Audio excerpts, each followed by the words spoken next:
got two good here. We just had one go clear up. Yeah, I know. As you can see around here back, I think it's defensible, even with just hand tools. Like I said, we got two hand crews here right now. We're finally run out of either water or power here. Lost a home right above you there. You can see the black smoke. This is what's going on, man. Fire is a force of nature, but so is a tight community of family and friends. At 1:24 p.m. on September 12, 2015, the two met face to face on Cobb Mountain in Lake County, California. The Valley Fire was bearing down on the Prather homestead, some 650 acres, including houses, a communications facility, and prime timberland. The family reacted with speed and determination. But the story of what made this possible goes back more than 150 years. My great-grandfather came to Lake County, as far as I know, in 1864. In 1888, Adams Springs was a small little resort under receivership, and he found out it was for sale, and so there was 720 acres with it, small hotel and a couple of buildings. The guests stayed a long time. They came by stagecoach, and most of them would stay for the summer. Fire was always a danger, it still is, and so it was a normal practice that all the people, all the resort owners, everyone around, there wasn't that many people around, but after a couple of rains and then dried enough to burn, they would set the mountains on fire and let it burn. There's little low-intensity fires because they did it every year. Over the years, the family trained and passed their knowledge down across the generations, and it paid off. When my grandpa's new hotel burned in 1943, it was a 3-story hotel, and it was surrounded by woods, and yet it never set any fires because of the control burning. They used to burn out Big Canyon and all around the resort.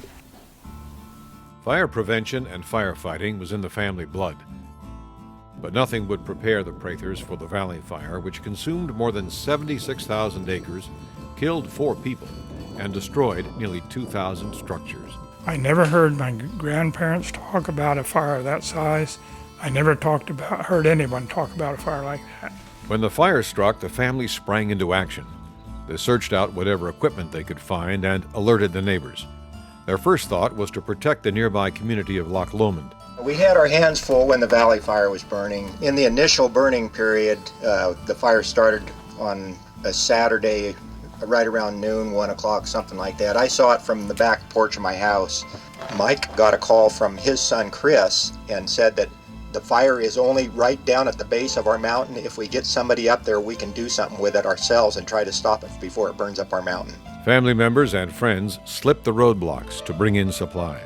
There was 8 of us that night. We worked from 1 o'clock Sunday afternoon until almost 11 o'clock in the morning, Monday morning, by ourselves, and we put in almost 3 miles of fire line and held it.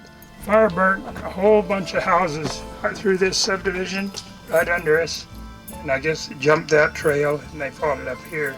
The air tankers were dropping like crazy, and we thought that for sure they would flank it and take care of it, but the wind was so strong pushing it towards Cobb Valley and at an angle towards Hoburgs.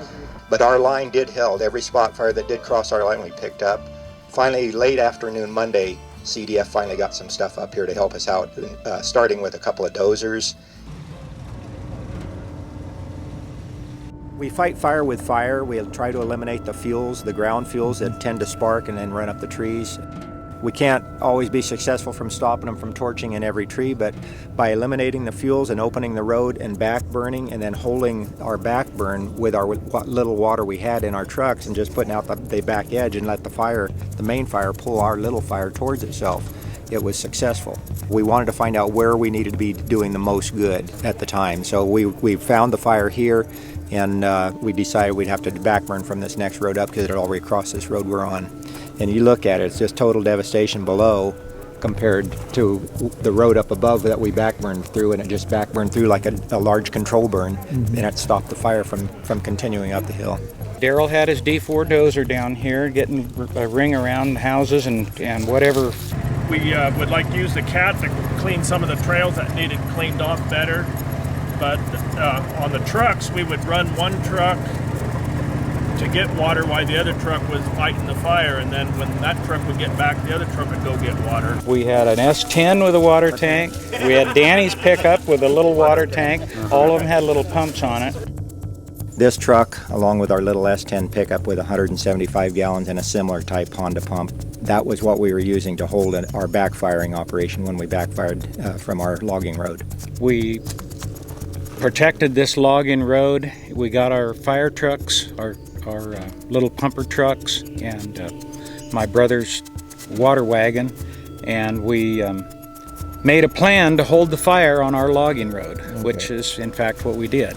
There was one point when we were on the steepest part of the land up here, and I could see the main fire coming, and I could see our burn behind us in the distance glowing, and not knowing what was out ahead of us, I felt the hair stand up on the back of my head, and I said, you know what, if this is a bad place to be, if it crossed our line, we'd be trapped. We couldn't get out either way.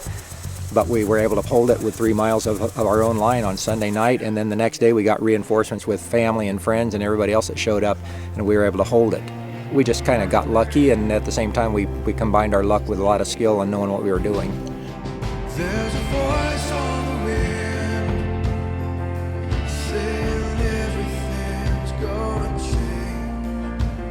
9 months after the Valley Fire, the forest tells its story of wind and flame. One burn indicator is the scarring mark and the burn pattern, how it follows a tree pattern.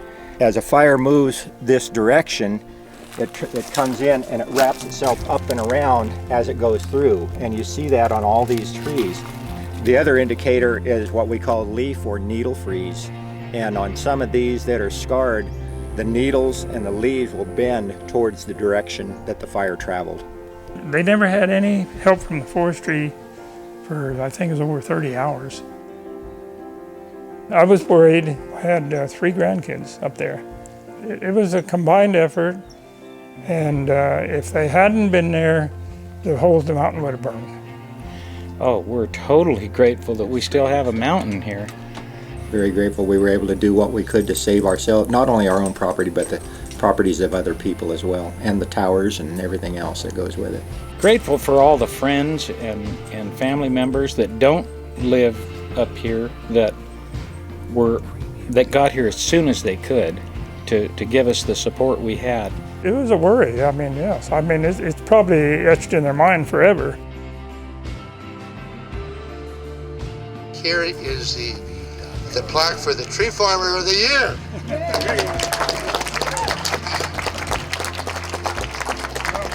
You have to be prepared ahead in that country. I mean, we had built the trails, we had the little fire trucks, and we had the experience. There's a voice